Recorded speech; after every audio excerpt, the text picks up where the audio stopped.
When you are aware of your intention and you are grounded in conscious principles and mindsets, that's when you can have authentic and meaningful interactions that nourish your need for aliveness, connection, and growth.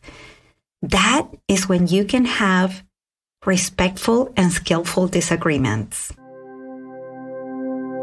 I don't like to argue, so I say nothing and fume for days. How do I set boundaries without sounding like a jerk?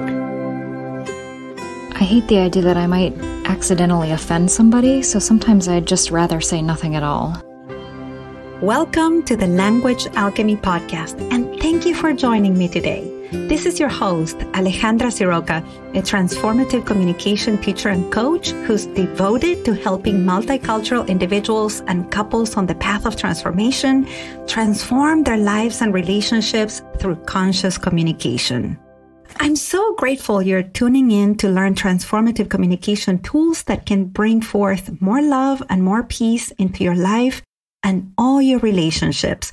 Whether this is your first time or whether you've been listening to me for a while, thank you for being here. This is your space to connect with your capacity to communicate as the conscious, compassionate, and mature adult that you are. If you listened to the previous episode, episode 107, you heard me say that disagreements are not only part of our human interactions, but that they're important in our interactions. Disagreements help us understand ourselves because we hear ourselves saying something out loud, something that matters to us. Disagreements help us understand others because we can learn and expand our awareness and our perspectives. Disagreements also enrich our lives. If we all think the same way, it would be really boring, for one, but also there would be no place for us to grow. And the experience of growing gives us aliveness, which is a fundamental need for all of us to have a fulfilling life and meaningful relationships. So disagreements are not a problem at all. The problem is when we don't know how to disagree skillfully and we make the mistakes I mentioned in last week's podcast episode, episode 107.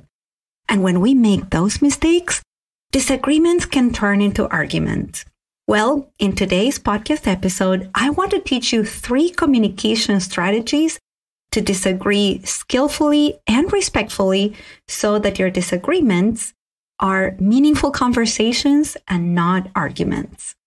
Now, you might want to grab paper and pen or maybe get your favorite note app ready because you'll want to remember these 3 communication strategies.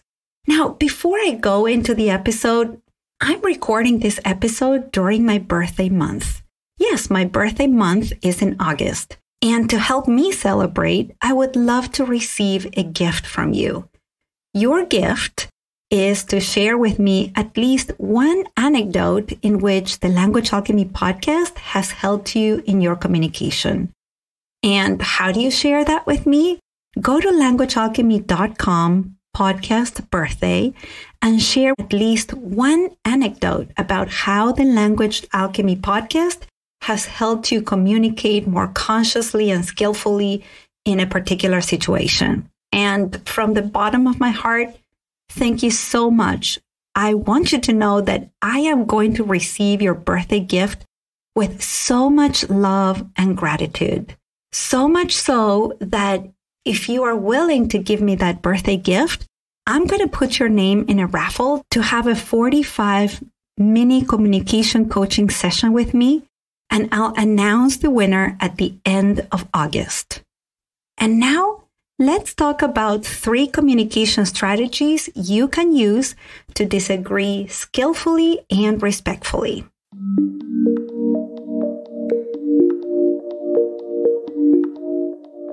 Let's start by defining what a respectful disagreement is. When we have a respectful disagreement, we're not just agreeing to disagree. When we have a skillful and respectful disagreement, it is because we have approached it with a mindset grounded in humility, respect, and equality. So first of all, we are humble enough to understand that we can learn from one another, or that at least we can learn about the other. Let's say, for example, that you are someone who wakes up in the morning and then you have your spiritual practices, your spiritual rituals. Maybe you practice yoga, you meditate, or you go for a conscious walk.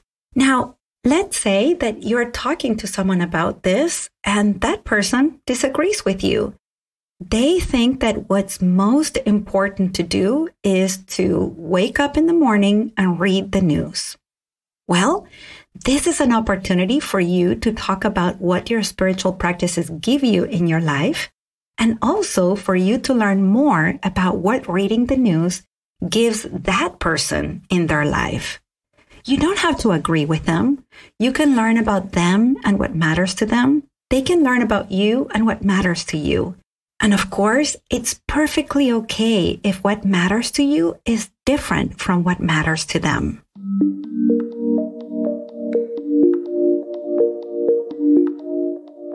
Secondly, when we show up to a disagreement with a mindset grounded in respect and equality, we're more likely to explicitly acknowledge and honor that we're both different individuals and that our life experiences are equally valid. So your experience is not more valuable or less valid than theirs, and vice versa. Their experience is not more valuable or less valid than yours. So you come with this mindset of being two equal individuals with equal value. So let me give you an example about myself. When I have an interaction with someone who tells me that talking doesn't work to solve relational issues, I respect their past experience in which talking didn't solve an issue for them. I also acknowledge out loud that, yes, that was their experience. And then I can start learning more about their past experience. In this case, for example, what kind of talking didn't help solve a relational issue? So having this mindset based on respect, equality, and humility is crucial to disagree respectfully and skillfully.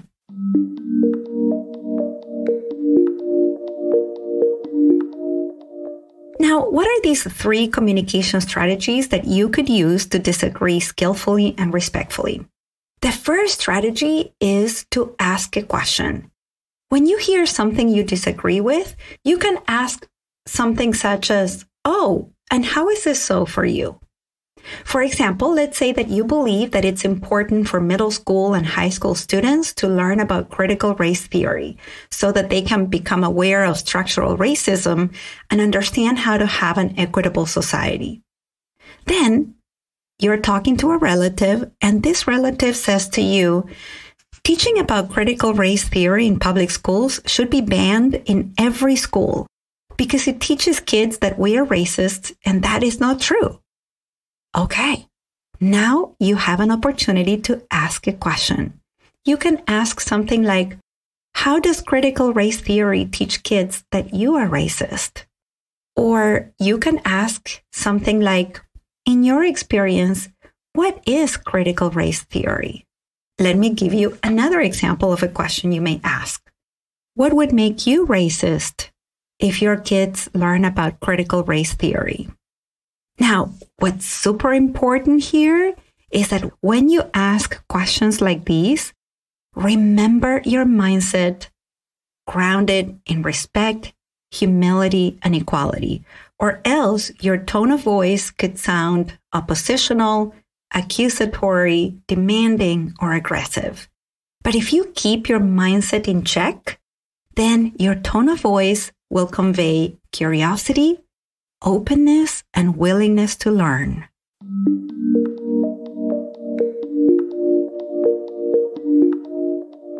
The second communication strategy you can use to disagree skillfully is to acknowledge out loud that this is the other person's opinion, experience, perspective, point of view. When you do this, you are reminding yourself and the other person that this is simply an opinion. It's a perspective. It's an experience. It's a point of view. It is not the whole or only truth. So you don't need to get defensive, offensive, and turn the disagreement into an argument. So for example, let's say that you believe that timeouts can be harmful as a discipline technique with children. You are in favor of discipline techniques that are based on psychological development, connection, and neuroscience. Then you find yourself in a parent-school event, and you're having a conversation with another parent, and they say, I think it's okay to give children a timeout when they misbehave because they need to learn good behavior. To that, you could say, I hear your opinion is that you agree with giving children a timeout when you believe that they're not behaving. See what I did here? I mentioned it's your opinion, and then I added when you believe they're not behaving. I'm using similar words, and I'm pointing out that what the person said are their opinions and their beliefs. Or you could say something like, I get it. For you, when a child is not behaving like you think they should, it's okay to give them a timeout. So once again, with this kind of response, which is a reflection of what the person said, you are highlighting the fact that this is this person's opinion, experience, belief, or perspective, nothing else. When we do this, we're making it clear that no one owns the truth and that the other person is simply sharing their opinion, their perspective, their point of view.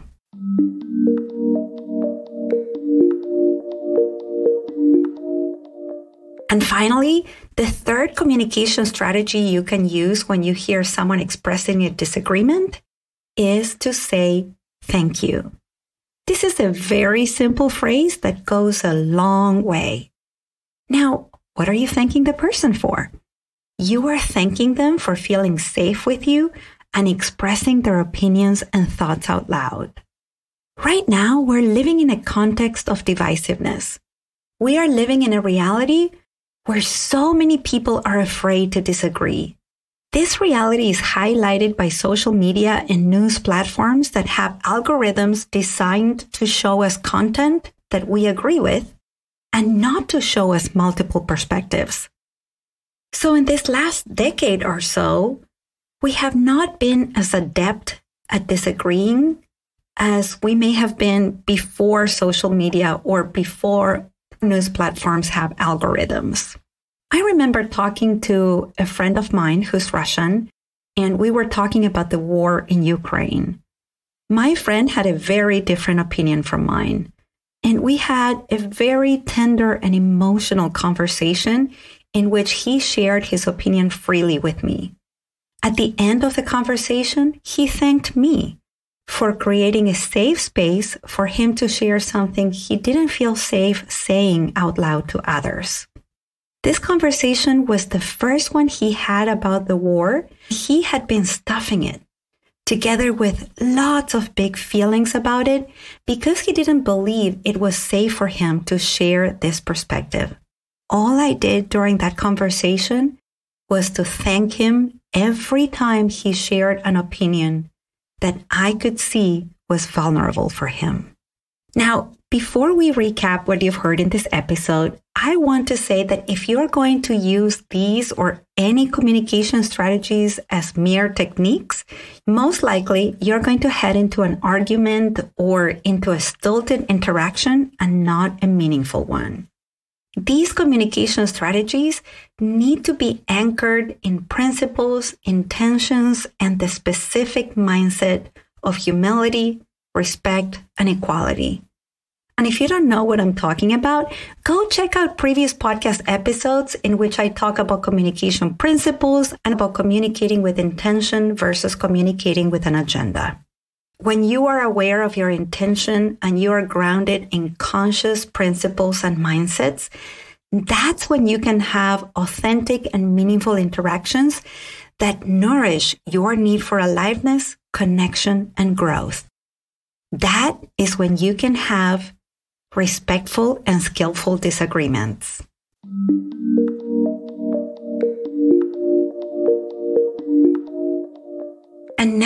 let's recap what you've heard in this episode.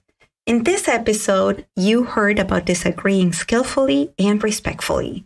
I also shared with you 3 communication strategies to disagree skillfully and to help you have meaningful and enriching interactions instead of turning disagreements into arguments.